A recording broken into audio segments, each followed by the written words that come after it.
You're listening to the Retina UK National Peer Support Group Spring Meeting, recorded Tuesday, the 31st of March 2026. Good evening, everybody, and welcome to our National Peer Support Group Spring Meeting from Retina UK. My name is Mark Baxter. I'm the Information Support Coordinator. Retina UK set our seasonal National Peer Support Group meetings up almost 4 years ago as a way for those that cannot get to an in-person peer support group or doesn't have one in their area, as a way of staying engaged with not only the Retina UK team but also each other. And I'm very, very delighted to introduce our guest speaker, who has an very emotional and very inspirational story in regards to not only their sight lost journey, but also his career and also chocolate. So thank you so much, Stuart, for joining us. I'm going to hand over now to Stuart Hann, who will firstly talk about his sight loss journey, and then we can go from there. So thank you so much, Stuart Hann, for joining us. The Blind Chocolatier, over to you. Hello, so I'm Stuart Hann, the Blind Chocolatier. I shop in Staveley Mill Yard, near Kendal in the Lake District in Cumbria. With my eyesight condition, I used to be able to see perfectly, but when I was roughly 25, I thought I needed glasses, so I went to the opticians. Turns out after more than a year of the wrong tests, because they sent the blood to the wrong hospital, which I'm sorry, everyone's got stories of them messing up. It turns out I've got Leber's optic hereditary neuropathy, LOHN, and it's from the maternal side, so it's my mum and my nan's fault, but only affects me and my family. And basically it means the optic nerve doesn't work as well. So with at home, I've basically make stuff bigger, I can see it easier. So I've got my phone to zoom in on things. I've got quite a big lounge, so I've got a projector for my TV, which it is good. So I can still sit and watch TV, because it's the inside vision that's not as good for my eyesight. But I was always deaf, and when I had problems with my eyesight, they weren't really the best of us. You're okay for a minute then? Okay. And then from that, I ended up being signed off work because they were doing risk assessments, which meant that they were excluding me out of anything, but they weren't doing the risk assessment with me. And then when it all got sorted out, I got my job back, sort of like as a storeman, and then went back to being the pastry chef. But from then, that's when I decided that I would like to have my own business, because I can decide what I'm doing and there's no manager sort of discriminating against me. And originally I was going to have Lake District chocolates, but everything around here is Lake District something themed. And someone said, why don't you be the Blind Chocolatier? Because you are. And as far as I'm aware, there's no other Blind Chocolatier. So I don't want too many trainees, because they might nick my job. But with working in the kitchen with my eyesight, I've got a magnifier that zooms in for and reads out text. If I basically you just got to work clean, because then there's like if you chop the bit of the piper mag off, you've got to make sure it goes straight in the bin, because if it goes in the mix, I'm not likely to see it. So it's more just like working clean and having stuff set out. For my till, I've got an iPad, which is a lot easier than a conventional till, because I can use the settings to zoom in. But obviously it's Easter in a couple of days, so unfortunately there's only one more postal day for guaranteed Easter delivery. So like if I had any orders tonight, I could post them in the morning. And I've got all sorts of different things. I've got some a few milk chocolate eggs left, some dark chocolate eggs, some one for bigger little kids, which is basically milk chocolate, white chocolate, jelly beans, and mini eggs. Right. And I've been eating far too many mini eggs for breakfast because they're in front of me. But in the shop in Staveley, so I buy the chocolate in and make all the flavors with the chocolate. So I do different flavored chocolate bars. I've got a panning machine, which basically looks like a big stainless steel cement mixer, but unfortunately it's a lot more expensive. So I do like chocolate covered nuts, milk or white or dark chocolate raisins. I've done a tester one at the moment, which is dark chocolate mango, but that's just in the shop at the moment. I've got cinder toffee, which is like a crunchy, which is very popular. And at Christmas, I did a spice cinder toffee, which was very popular. And I knew it was going to be popular because in summer I did a tester and everyone made strange noises at me and wanted to buy it. So I knew it was going to be a popular chocolate. But with working in the shop, it's just me, but I've got my family and friends that help us with deliveries or covering the shop when I go to markets, because that's probably one of the most annoying things, that I'm not allowed to drive anymore. And also, if everyone sees a van labelled the Blind Chocolatier, they'll probably stay clear of it anyway. But for deliveries, like that's the bit that affects me, one of the bit that affects me the most, because it's hard for me just to get stuff places, or if it's going far or the post office, it doesn't matter. But like local places, I've got to get people to drop stuff off for me. But there's always going to be some sort of challenges. Like in the recent couple of years, unfortunately, chocolate's gone up quite a lot in price. Like some of my products have trebled in price, but they are slowly coming down. But I'll never sort of compromise on the flavour or the quality. Obviously, that's why like a lot of people aren't buying Cadbury's and stuff like that, because they basically got no chocolate left in them anymore and they're full of oil. So like the dark chocolate I use is a 70% and the milk chocolate is a 45%. And like the legal limit for milk chocolate is 20%. So that's what the supermarket ones put in to get the most money out of it. But there's like you get people come in the shop like, oh, it tastes so much better. I was like, yeah, because it's like the real ingredients. It's like the less ingredients used, the nicer it normally tastes. But the shop is small, and unfortunately as well, it's not the most accessible shop because there's a few steps coming into the shop. But it's only a little small shop, so it's literally a shelf and a counter, and then the rest of it is all production, and upstairs is a little office space and storage, which you do need more storage than like production space. But it's only a little shop, which is good because it's easier to keep on top of. I would like a bigger shop, but you'll never have a big enough kitchen anyway.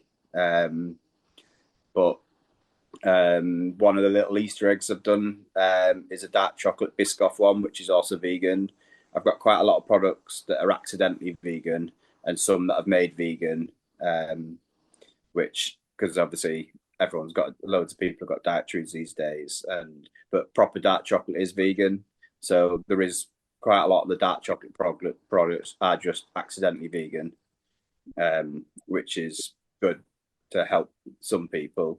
But then you do get some more people that go, oh, it's vegan, I don't want it. And you say, would you eat an apple? And they said, yeah. I was like, well, that's vegan. And it's like, it's just food. It's just fair enough. Some stuff is horrible, because once I made a white chocolate and raspberry vegan bar, and I gave it to one of my friends who's dairy free, knowing it was horrible, to see if I'd get an honest answer if it was horrible, because you just couldn't. It just tasted. I think I used the wrong type of soy, because that's all you could taste. So I do try and experiment with some things, but some things don't get past the experiment stage, and then some things are really good. Like I did milk chocolate with popcorn and coconut, and I was only doing that because I had some popcorn to use up, and now it's one of the popular products in the shop, because it's like popcorn that's popped, and then there's a little bit of salt and milk chocolate, and then it's dehydrated coconut through it and over the top of it, so you get a bit of texture and the coconut in it, which is always really good. The same as the cinder toffee, that's probably one of my most popular products. So people just explain it as like a posh crunchy. Is there any questions? I'll start the questions. Thank you so much, Stuart. It's just amazing. My question is, how does one go from enjoying making pastries? What was it about chocolate, you think, with all the entrepreneurial projects and things to bake and make and set your own business? What drew you to the taste of, is it the taste of chocolate, or was it just you just thought that might be just a good idea? Well, we've always been a pastry chef. I've always done most, like in a hotel with a pastry chef, you've got to do so many different things like weddings, afternoon teas, courses. But I've always liked doing some chocolate stuff.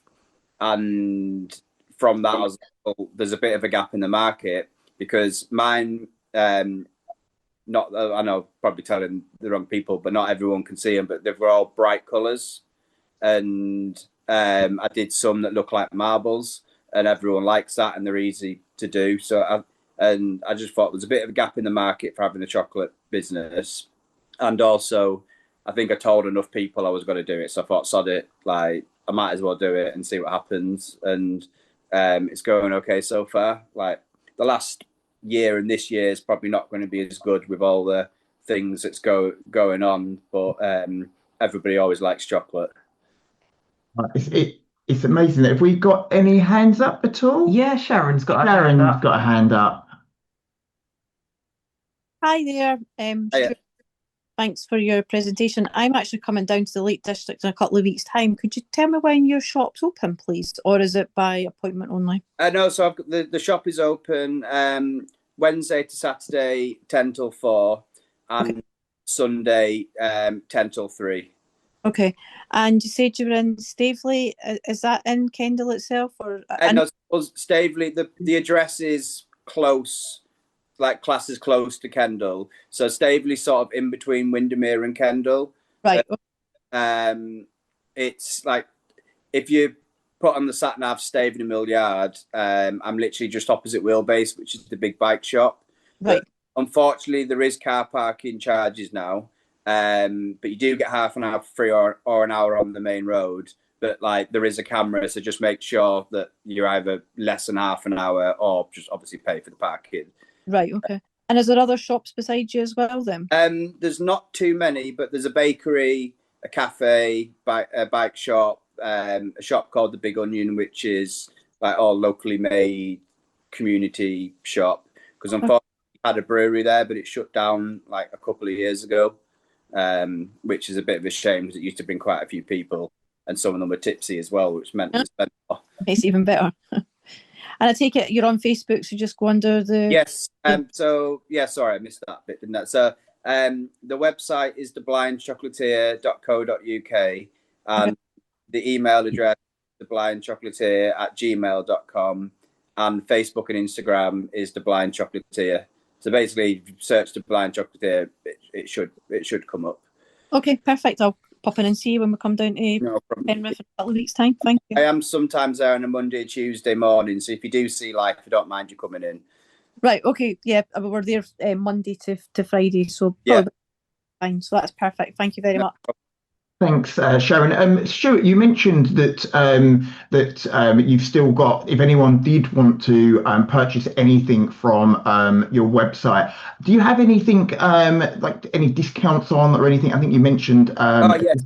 Sorry. Do you want us to share that in the comments box, just in case anyone did want to place an order this evening? Yeah. I don't know how to put it in the comments box. I don't want to mess it up, but basically it's Web 10, WEB 10, just Web 10, and tomorrow is the last day I can guarantee I'll get the Easter egg, like any products to you, just because it being Bank Holiday Friday. But any orders I will be taken to the post office tomorrow. Well, excellent. And his chocolate.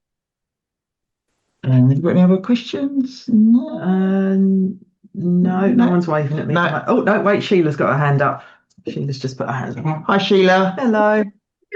about directions, because I'm planning to go to the lakes later in the year, and we don't drive. But are you anywhere near the main bus route from sort Yeah, of so our it's on. side to Kendal? Because we always go to Kendal and on the bus. Yes. Where you staying, or have you not got that far yet? Well, we always stay in Ambleside Oh, usually. We haven't got that far, but yeah. Yes. So you can get the 555, Yeah. and it goes to Staveley. It takes about like 10-15 minutes. All right. And the bus stop, if you're coming from Ambleside direction as well, the bus stop is on the same side as the shop. Great. But Staveley, it can get a little bit busy, but it's not literally getting off the bus to walk in to the mill yard. You literally just get off, walk past the chip shop, and there's a little corner, and you can see Mr. Duffy's, and then you can you go left, and you can see the mill yard. Excellent. Not hard to get on the bus. Well, give us a mission. We look forward to that. Yeah, it's better than the train because there's a lot of steps for the train. Oh yeah, okay. And obviously it's probably free as well. Yeah. Lovely, thanks very much. What we'll do is we'll put all the address, all the information, and for those that actually use What 3 Words, we'll also include the What 3 Words to the Blind Chocolatier shop as well. So if anyone does use that app, it's very, very useful to help with navigation if you're looking for a particular location. I've just got a couple of other questions for you, Stuart. Yeah. If someone was what you've done, overcoming sort of sight loss and obviously issues with employment, if there was anybody out there that was really looking to set up their own business, whatever it may be, whether it's in the catering industry or they just want to go out on their own, regardless of their level of vision, what advice would you give them? And what were the challenges and the frustrations that you overcame, to set up a successful business? So the advice I'd probably say is the bit that I struggled with the most was more the admin side, and I was struggling with like a smaller monitor, and then I just got a bigger one, and access to work takes like forever, that people probably know anyway. So but it's just, you might as well go for it as long as it's a good business idea.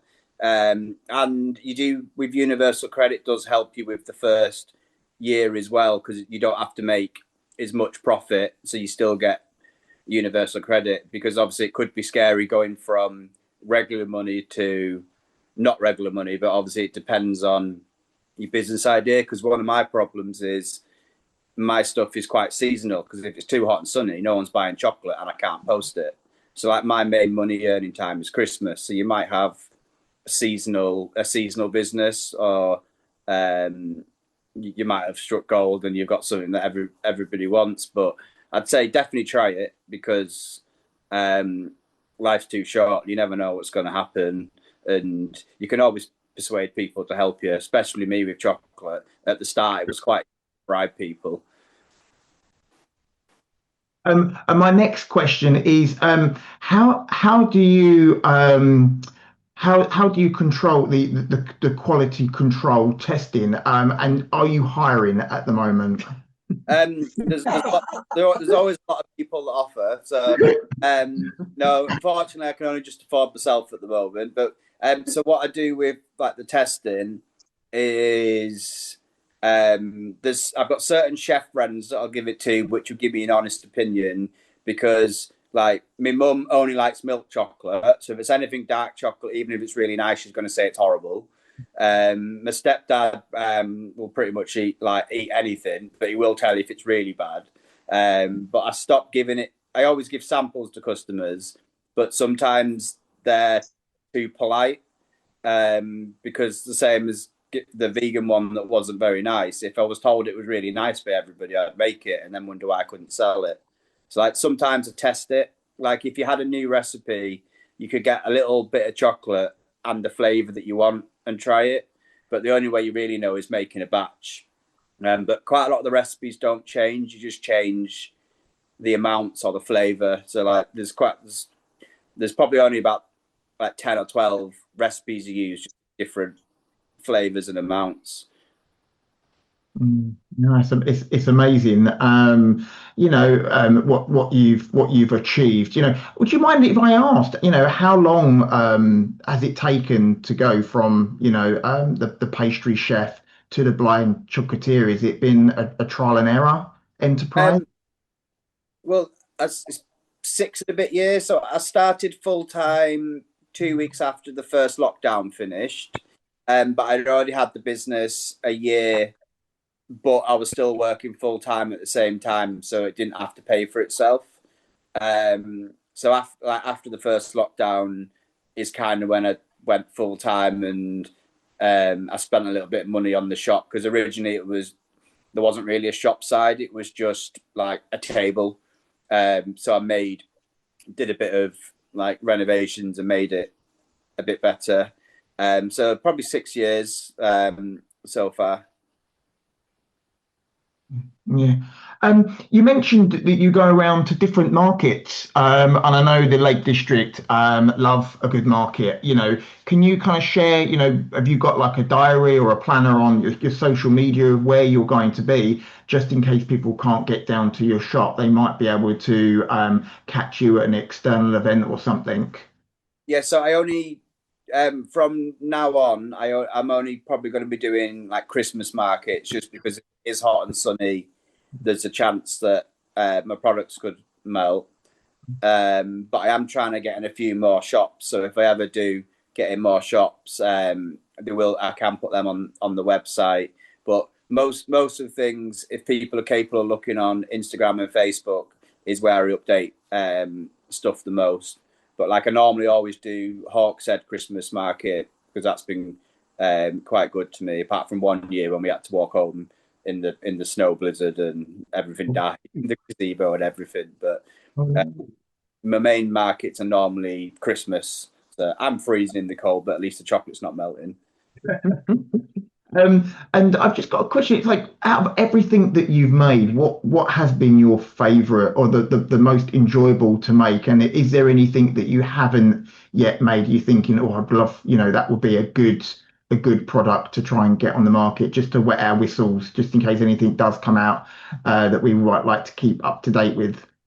There's a few new things that I'm sort of trying. They're not sort of like anything like super reinvented, but I've got some snack bars that I was going to do a few different flavors in. You can do like the Twix ones and stuff like that, but I was going to put a few different flavors in. And like I've got a little bit in the shop behind the door, which is a bit of a dead space. So I've made like planets and hanging them on a bit of fishing wire. And so I want to do some more display stuff, but unfortunately, the play jobs aren't as important as the actual job, because I think everyone would be a bit annoyed if I've got a very nice display but nothing to sell them. I've only broken the planets once, because I didn't do the sensible thing and wait for someone to help me. So I was trying to hold it in the right position and tie it on a nail on fishing wire. And I thought I did it, and then I opened the shop, and then 2 minutes later it fell down and smashed. No pun intended, but it wasn't Mars, was it? No, it was Saturn. Well, it was kind of Saturn with my own colours, because it was new colours I wanted to use. Because all the colours I used, they're all they're made by another chocolatier that now makes colours, and they're a lot better to work with. And because he actually uses them, they're a good quality as well. Because that's the thing, if you scrimp on the quality of the products, you can tell in the end product.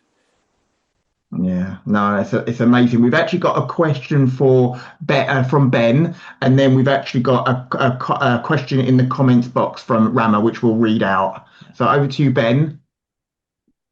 Hi there. Yeah, just in because I'm a big fan of liqueur chocolates. Do you make liqueur chocolates at all? Yeah, I've got some. So I've got oh, lovely. At the moment, I've got an Irish cream one. Oh, lovely. And a Prosecco one. Oh. Like at Christmas, I did a Tia Maria one, so I might do more liqueur chocolates as well, and have like a slightly different a different range from them, because like once I've done an espresso martini one, which was popular. Oh yeah, that's another one. Coffee chocolate. I like coffee chocolate. Yeah. No, that's amazing. If anyone's got any ideas of chocolates, swing them over to Stuart. That you might have an idea that he hasn't thought of yet. We all have a fancy of a chocolate that we do love. So any ideas, I'm sure that Stuart will be interested to hear what might sell and what we all love. Yeah. Thanks, Stuart. Yeah. Thanks. And Rama, so Lauren's going to read out the question for us. Yeah, so Rama said, have you an assortment box to test what ones are like? And just to confirm, what was your last day for ordering for Easter? So the last day for ordering for Easter would probably be tonight, and I'll post it tomorrow. Post it Thursday. It's just not guaranteed to get there. And on the menu, so there's selection boxes on the website. There's a 6, a 12, and a 25. And then there's a drop-down box, so you can either select all white chocolate, all milk chocolate, all dark chocolate, or there's a mixed box. So if you get the mixed box, at the moment, I've got 18 chocolates, because after Easter, I'm going to be changing some of the designs and maybe some of the flavors. So you can go on the website and order a 12 or a 25 or a 6 box, and just select mixed chocolates, and I put an assortment, and there's a menu card in with the pictures, and on the back all the ingredients. So thanks very much, Rama, for your question, and thanks, Ben, as well, for your question as well. Does anyone else have a question they just want to shout out at all? Yeah, Martin. Hi, Martin. Hello. Stuart, I'm rather fortunate in the fact I've still got some central vision, so I can see you. But also to your left, behind you, I can see a great big Easter egg. Yes. And I wondered if that was just an image or not. Yeah, I'm at home, so that's just an image. That's very disappointing, Stuart. That chocolate one. I have I'm going to buy it. Wedding egg. Somebody once wanted a big Easter egg for the wedding, and it was when I first started. So if I did it now, it probably would be a bit better, but they were amazed with it. And it was about 7 kilos, and it was like 55 centimeters high. So I hadn't one before, and it had to get delivered to Keswick. So I was very nervous when it was going. How would you form something like that if it's that big? I just had to buy a very big Easter egg mold. But I only bought half, because really you need like 2 halves to stick together. So I had to do it separately. But yeah, I just bought a very big Easter egg mold, and it was quite a challenge to do, because it's bigger than like the tap for the machine. But yeah, that was 55 centimeters, and I think a normal one's like 18 centimeters. Oh my goodness! Wow, thank you. No problem. And your fridge was big enough for it to go into set. Well, you don't really need a fridge if you can control the environment. So like when you temper the chocolate, which is just like a posh word for all the crystals being right and the chocolate being the right temperature. It's chocolate, because like working temperature of chocolate really is like 18, 20 degrees, because if it's too cold, it sets on you, and if it's too hot, it melts and falls out the mold. So like when you're setting, you want it to be less than 50% humidity if you can, and about like 15 degrees, and then within a couple of hours it will set. But if it's really thick, it needs lots of airflow around it, just so it sets evenly. Oh, and this is a silly question, but did you fill that Easter egg with anything like M&Ms or something? Because that would have been amazing once it's No, it was open. just a big solid egg, and they had some little eggs and stuff that went round it.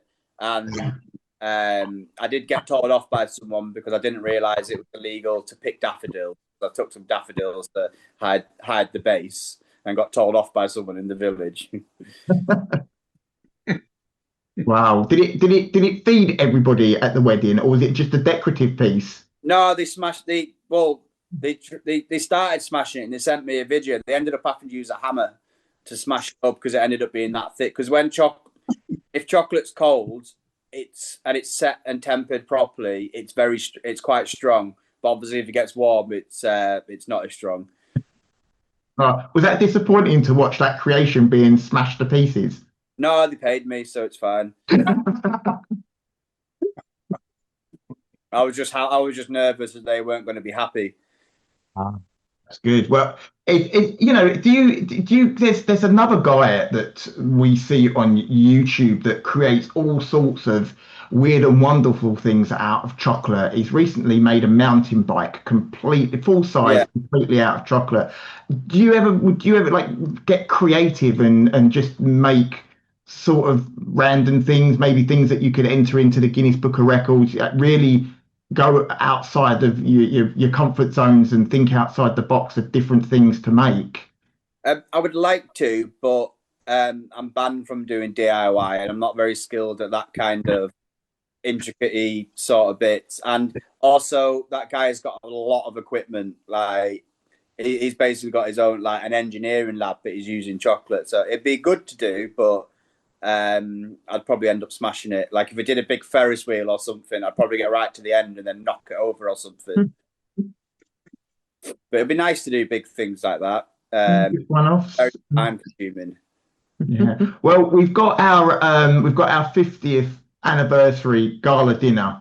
You know, would you be interested in making the Retina UK logo out of chocolate that we could perhaps raffle or something like that? To be fair, I've not even double checked the logo. I thought you were going to say a big eye or something then. Well, now that's getting creative. Yeah. We could put a poll out to our national peer support group members. You know, if anyone wanted to see, I wouldn't say get hands-on with it because you might get sticky fingers. But if there's anything that would be a great tribute to the 50 years of Retina UK and the support, research and fundraising that we've done since 1976, it would be great. So if anyone's got any ideas, we can definitely put you in touch with James if there's anything that you can perhaps whip up for us. Yeah, it might be a bit of a challenge, and it might not be the best thing to deliver either. All the way down to London. Yeah. Well, my sister lives in Luton, so I just have to time it when she's got a dog, so that might. I don't want the dog eating the chocolate. Big bite out of it.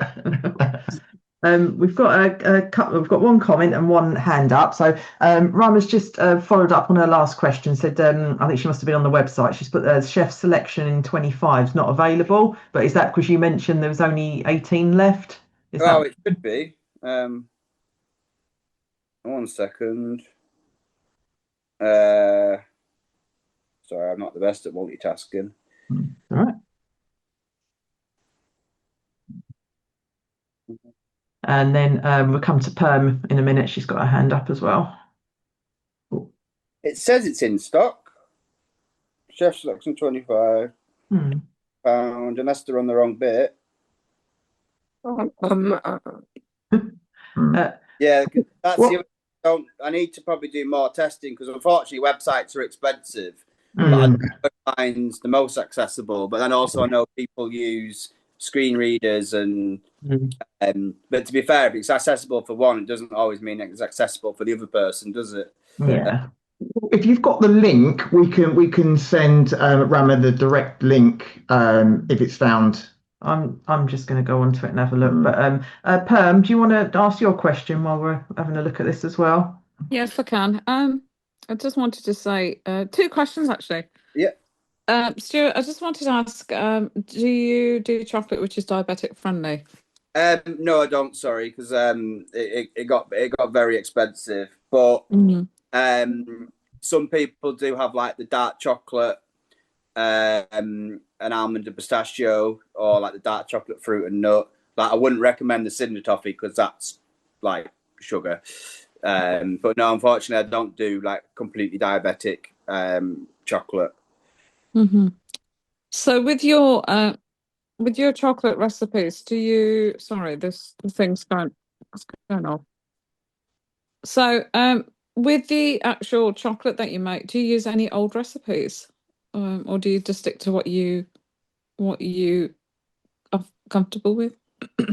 So most of the sort of like, they're not always, some of them aren't always recipes, are like more like formulas. So it's like with dark chocolate ganduja, which is a bit like a praline, but it's got less sugar in. Sort of, you can only do like certain percentages.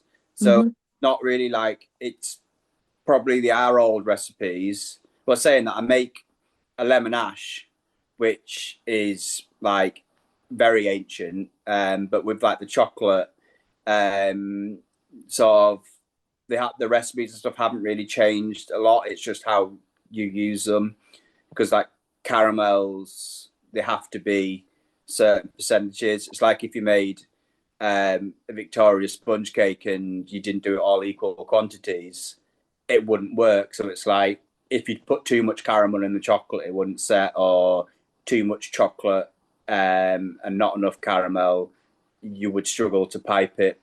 And so it's more just like, the recipes don't really change that much. It's just how you use them.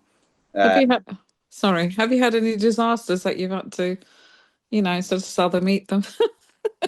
Yeah, some things that are terrible, or like sometimes it's me knocking something over and it goes in the bin. Oh, no.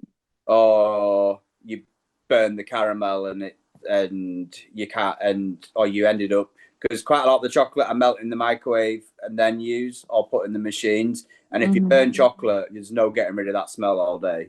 So it's like if you accidentally put the microwave on for a little bit longer and then you realize, and then you come back to it and you're like, it's just one little bit burns and you can ruin the whole bit. So like, or a piping bag exploding is probably one of the worst things you can have.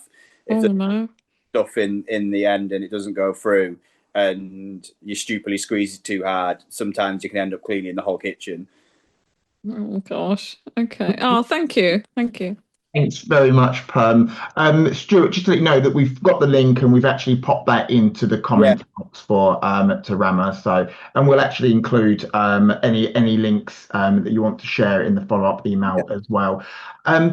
You mentioned things like piping, and this is a question that I think anyone that is doing anything that's very intricate and hands-on, where visual skills are required.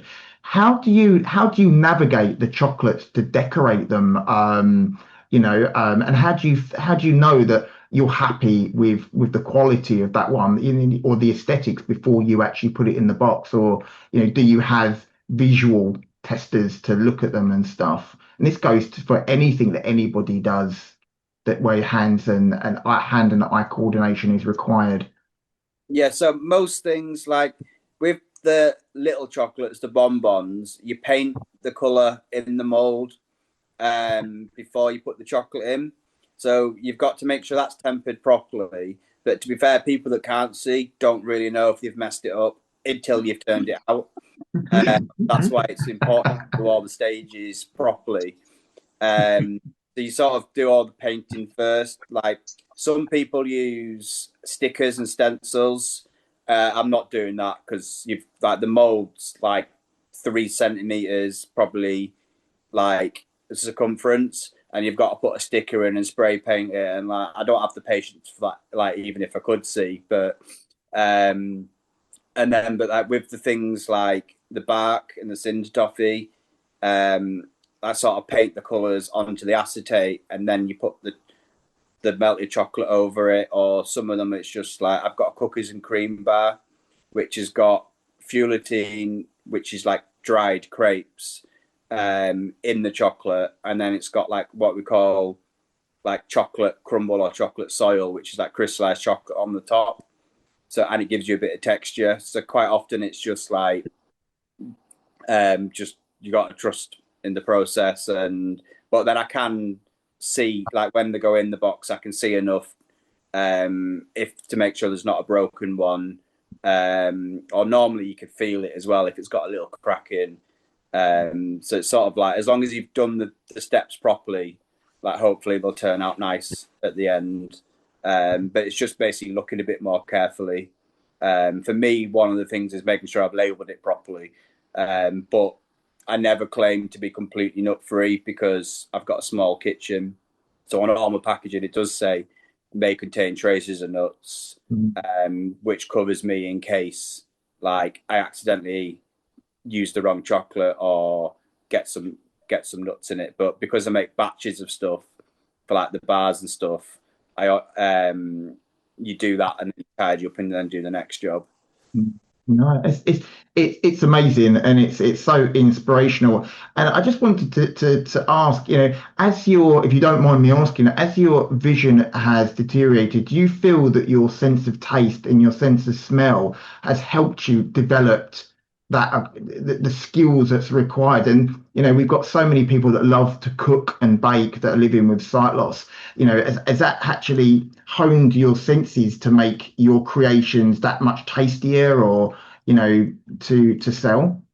I'll say a little bit, but with any cooking, you've got to taste while you're making it anyway, because like different things like lemons and limes, if they're not from the same batch, they could taste a bit different. So like when you're making the recipes, you just have to taste a little bit, and you might have to adjust the seasoning. But I think it's more just I've learned different things, like same as like getting about is like just listening a bit more. So I think it's more just I've learned a different way of doing things than like because I'm blind. It's just more testing, but you've always got to test what you're eating. That's why they say you should never trust a skinny chef. It's absolutely amazing, and well done for what you've done, and amazing. Have we got any final questions? Got one from Sheila in the comments box. Do you ever make chocolates using goat's milk for those that are dairy free and can't eat soya? No, I've never tried them, to be fair, with goat's milk, but I do have quite a few vegan chocolates. Some of them are just naturally vegan, so like nuts and chocolate, or I use the Flora like fake cream or condensed coconut milk, but I've never tried goat's milk. Anyone else got any other questions? Just conscious of time. It's just gone 10 to 8. Has anyone got 5-2? 5-2. Has anyone got any final questions for Stuart? No, I think we're good. No. Well, thank you so much, Stuart, for joining this evening. It's been an absolute pleasure having you join us at our Retina UK Spring National Peer Support Group meeting. It's been a delight having you. We will share as much information as we can in the comments box. So if you can head over to the Blind Chocolatier .co.uk, if you want to get any sweet treats or eggs in time for Easter, then please head over to there now. Please don't forget, Stuart's kindly shared a code of Web10 to believe it's a 10% discount on your order. Yeah. So thank you so much for sharing that with our community this evening. It's been a pleasure having you, and we wish you a very happy Easter, Stuart. I've just got a few points and notes to make from Retina UK, so before we all head off for around 8 o'clock, so you can all enjoy the rest of your evenings. So thanks, Stuart, for your time. You're happy to stay on if you wish, but if you've got things in the oven or you need to prep for tomorrow. But I'm at home. I'm teased next, and then find a film to watch. But thank you so much for your time. It's been a pleasure having you, and we're hopefully many of our community will be visiting soon. No problem. Thank you. No worries. Well, thanks everybody for joining us this evening. If anyone would like any further information in regards to the info that James shared at the beginning, please head over to retinauk.org.uk to find out what's happening from a fundraising perspective, the events that we've got going on, and also up and coming peer support groups, both online and and in person. We've got more that we are still adding to our website. If anyone is interested in any of our WhatsApp groups, please do contact services@retinauk.org.uk to see what ones we've got. We've got a technology group, we've got local peer support group WhatsApp chats as well. We've now got the new audio book WhatsApp group as well. So if anybody would like to share any audiobook recommendations or to see, what new books are around that we're listening to at the moment, please again let me know and we can add you to those groups as well. But if anyone has any thoughts or ideas of future speakers for our summer peer support group meeting, which will be towards the end of June, please fire in your thoughts, your feedback. We can't continue our peer support groups without your support and your feedback, what we are doing right, how you finding the all of our online peer support groups and our local ones as well. We will also have a autumn meeting that will be towards the end of September, beginning of October as well. So there's more national peer groups to come. Again, please check out our website. If you want to get also hold of us, my mobile number, Caroline can pop that in the chat as well. I will also say it. It's 07889 595 So please save my number if you wanted to contact me directly to be added to any of the WhatsApp groups, or you've got any feedback that you'd like to share. That number again is 07889 595 So thank you again, everybody. I hope you've enjoyed tonight's presentation from Stuart Hann, the Blind Chocolatier. We do hope that you have an amazing Easter break.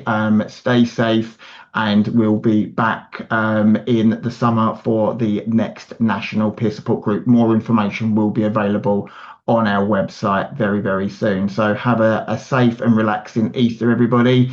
And we'll be in touch again soon. So enjoy the rest of your evening. A thank you to Caroline that's been supporting me with answering questions and checking the screens for us. So from me and Caroline, we wish you a pleasant evening, and we'll see you again soon. So goodbye, everybody, and have a lovely Easter. Thank you. Don't eat too much chocolate. Thanks, everyone. Bye bye, everybody. Bye. You take care. I'm really hungry now. See you later. Bye. See you later. Bye-bye. Bye-bye. Take care. Bye-bye. We hope you've enjoyed this Retina UK peer group recording. If you have any questions or queries regarding its content, or you would like to leave us some feedback, then please do get in touch. You can contact us via our helpline on 0300 111 4000.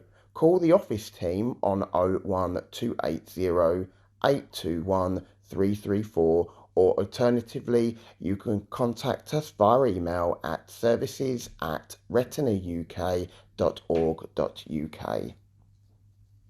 If you are interested in creating your own peer support group and assisting Retina UK to grow our peer support group network and join our amazing team of volunteers, then please do get in touch by contacting us at info@retinauk.org.uk and speak to a member of staff to see how you can get involved. Thanks again for listening, and please stay tuned for more peer support group recordings coming throughout this year. Take care and all the best. Bye for now.